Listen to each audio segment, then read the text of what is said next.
Hey, how are you? My name is Fenick, and it's time for showing you my newest trick, the Mexican Revolution.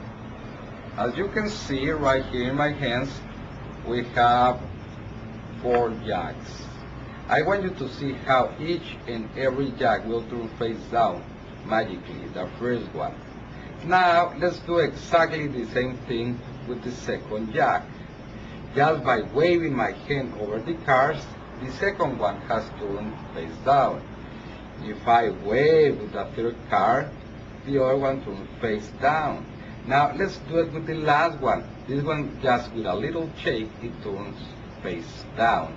Now, if I turn one of them face up and square the cards and snap my fingers, all of them turns face up. You know what is very strange? That all of them are red bucket jacks.